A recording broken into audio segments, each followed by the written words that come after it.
Assalamualaikum warahmatullahi wabarakatuh. Bismillahirrahmanirrahim.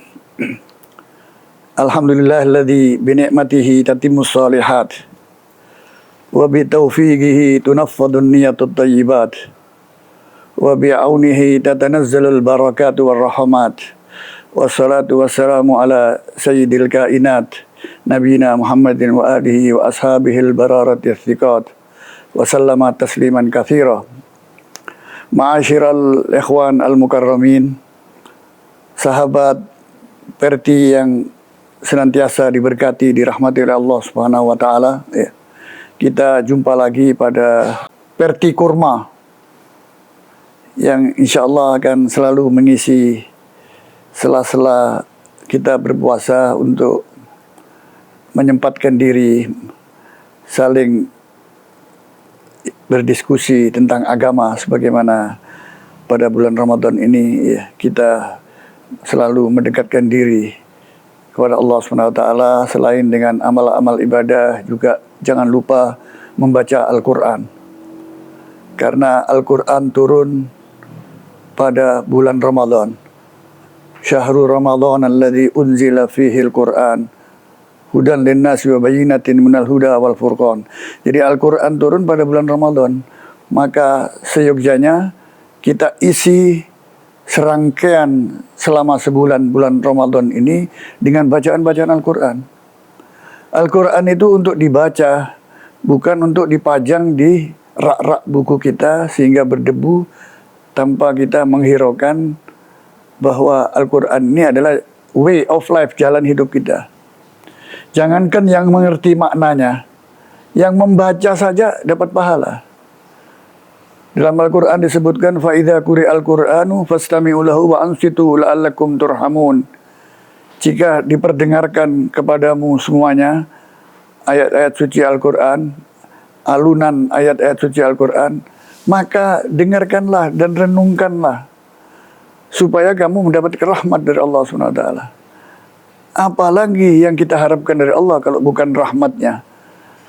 Minimal kita itu mendengarkan ayat-ayat suci Al-Quran melalui alunan-alunan para qori yang baca, bagi yang belum baik bacaannya. Tapi bagi yang sudah baik bacaannya, baca Al-Quran itu. Karena kekuatan Al-Quran ini pada bacaannya. Pertama turun Al-Quran itu iqra perintahnya, bacalah. Nabi ketika Jibril memerintahkan baca, lalu beliau mengatakan, ma'ana bigari, saya membaca apa? Bukan berarti Nabi Muhammad itu tidak bisa baca. Nabi Muhammad itu bisa baca, karena yang buat Nabi Muhammad bisa baca Allah Rabbul Alamin. Oleh karena itu, mengapa Nabi Muhammad itu tidak punya guru? Apa hikmatut tasyriknya kalau Nabi Muhammad itu punya guru? Nanti orang akan mengatakan, oh Nabi Muhammad ini punya guru, berarti gurunya lebih pintar daripada Nabi. Jadi dididik langsung oleh Allah Subhanahu wa taala. Adabani Rabbi fa ahsana ta'dibi. Yang mendidik saya itu adalah Rabbi, Tuhanku, sebaik-baik pendidikan. Aisyah ketika ditanya bagaimana perilaku Nabi Muhammad setelah santer turunnya wahyu itu, dijawab singkat oleh Aisyah radhiyallahu anha, kana khuluqul Quran. Ketika ditanya oleh para sahabat, perilaku Rasulullah itu adalah Al-Quran. Dengan kata lain, Rasulullah itu adalah Al-Quran berjalan. Jadi sekali lagi saya ingin mengatakan, bacalah Al-Quran di bulan Ramadan. Jika tidak sempat baca di bulan-bulan lainnya, ini kesempatan pendekatan kita dengan Allah SWT melalui Al-Quran. Pendekatan kita untuk berharap syafaat Nabi Muhammad SAW melalui mukjizatnya yang diwariskan yang terbesar, yaitu Al-Quran.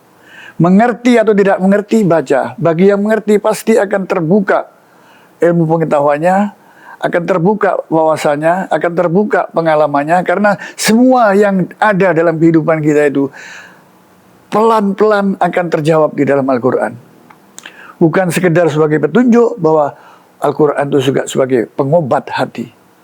Nah, inilah saudara-saudara sekalian, walaupun sekali lagi saya katakan, walaupun tidak mengerti maknanya, baca Al-Quran itu.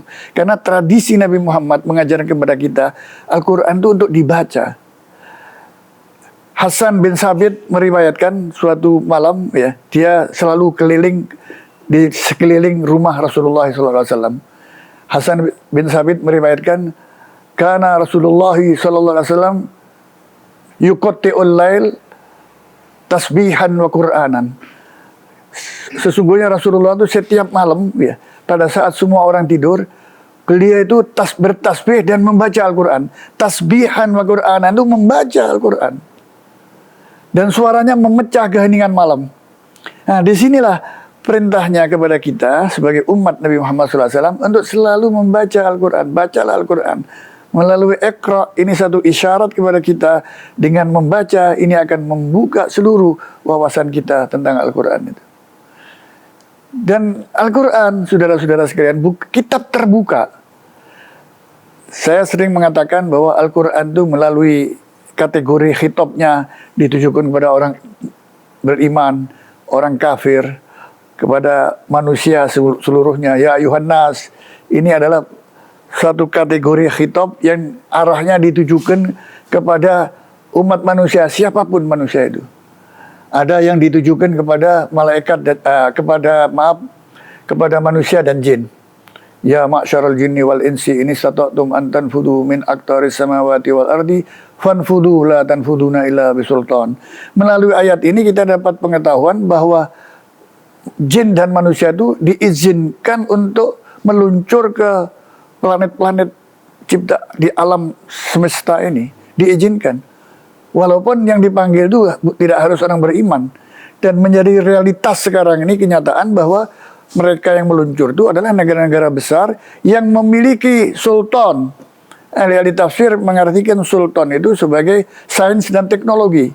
Siapa yang menguasai sains dan teknologi, pasti dia bisa meluncur ke luar angkasa ini. Jadi artinya di sini saya ingin mengatakan bahwa Al-Quran itu adalah kitab terbuka. Siapapun perlu kita perdengarkan. Ayat-ayat Al-Quran ini juga berbicara tentang manusia, alam semesta, tentang kehidupan manusia kini, yang lalu. Sebagai sumber sejarah banyak kisah-kisah manusia masa lampau yang tidak dikisahkan oleh seorang ahli sejarah manapun, tapi dikisahkan dalam Al-Quran. Kita tahunya Fir'aun itu dari cerita dalam Al-Quran. Kita tahunya Fir'aun versus Musa itu adalah dari Al-Quran. Kita tahunya Fir'aun itu ditenggelamkan, kemudian diselamatkan jasadnya, itu dari Al-Quran. Dulu orang-orang orientalis tidak percaya bahwa Fir'aun yang melawan Nabi Musa, yaitu yang bernama Maniptah itu, masih ada jasadnya. Tapi ketika pada awal abad ke-18, ketika ada tim gabungan dari Inggris, Jerman, dan Prancis untuk meneliti di Mesir, di lembah Luxor, dan ditemukan di lembah Luxor Mesir itu jenazah yang memang itu yang disebut Maniptah yang melawan Nabi Musa alaihissalam. Jadi itu tidak diceritakan di sejarah manapun. Jadi di sini saya ingin mengatakan bahwa Al-Quran itu berbicara masa lampau. Al-Quran juga berbicara pada masanya Nabi Muhammad secara kontekstual. Yaitu dimulai kadang-kadang dengan pertanyaan. Yas'alunaka anil anfal. Mereka bertanya kepadamu, wahai Muhammad, tentang rampasan perang. Harta peninggalan perang. Dijawab oleh Rasulullah melalui wahyu yang diturunkan kepada Nabi Muhammad. Anfal itu adalah ini dan seterusnya. Ada perempuan-perempuan yang bertanya tentang hukumnya haid. Dimulai dengan pertanyaan. Yas'alunaka anil mahid. Mereka bertanya kepadamu, wahai Muhammad, tentang apa itu hukumnya haid. Dijawab oleh Al-Quran melalui wahyu yang turun secara kontekstual. Melalui pertanyaan itu dijawab langsung oleh Allah SWT melalui lisan Nabi besar Muhammad SAW. Ada juga Al-Quran bercerita tentang masa depan yang akan datang. Yaitu cerita-cerita yang tidak diceritakan oleh orang lain, masa depan itu sudah diramalkan oleh Al-Quran. Dalam surat Yasin misalnya, tentang fenomena digitalisasi sekarang ini. Banyak kita temukan ayat-ayat yang menceritakan tentang bahwa digitalisasi itu sudah diisyaratkan di dalam Al-Quran. Bagaimana jejak-jejak manusia itu bisa dilihat oleh orang lain. Apalagi Allah Subhanahu wa Ta'ala nanti di alam akhirat lebih cermat lagi di dalam menelusuri jejak-jejak manusia apa yang diperbuat itu.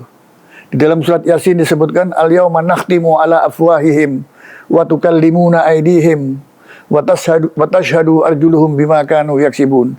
Hari di mana itu para ahli tafsir ada yang mengartikan nanti pada hari kiamat, al-yauma itu. Nakhtimu ala afwahihim. Ada yang mengartikan hari di mana di kapan saja ketika orang itu menemukan itu. Hari di mana mulut-mulut manusia itu terkunci. Al-yawma nakhtimu ala afwahihim wa tukallimuna aydihim. Dan tangannya berbicara, artinya jari jemarinya itu melalui handphone, melalui laptop dan lain sebagainya berbicara. Dan apa yang dia bicarakan, yang dia tulis maksudnya itu tidak akan pernah terhapus. Karena di kanan kiri kita ada yang mencatat lebih cermat, yaitu munkar dan nakir. Wa tashhadu arjuluhum bima kanu yaksibun, dan menjadi saksi kakinya. Jadi kaki di dalam bahasa Arab itu berarti juga jejak. Ada ilmu jejak dulu di zaman jahiliyah itu ditengarai jejak-jejak orang itu melalui jejak kakinya. Bahwa arjul ini artinya penting menjadi makna jejak. Jadi jejak-jejak manusia ini tidak hilang apa yang kita lakukan, direkam dengan berbagai teknik ya, apakah tekniknya buatan manusia, apalagi teknik buatan Allah Subhanahu wa Ta'ala, menjadi suatu sistem yang semesta luar biasa. Itu tidak akan pernah satu pun ucapan buruk baik kita itu akan hilang begitu saja dalam pengadilan Allah Rabbul Alamin. Makanya melalui renungan Al-Quran, insya Allah akan membawa kita di bulan suci Ramadan ini akan menjadi orang soleh, solehah yang baik ke depan. Sehingga kita memperingati Idul Fitri kelak itu menjadi orang-orang yang akan kembali ke fitrah. Hadanallahu wa iyyakum wal afu minkum. Wassalamualaikum warahmatullahi wabarakatuh.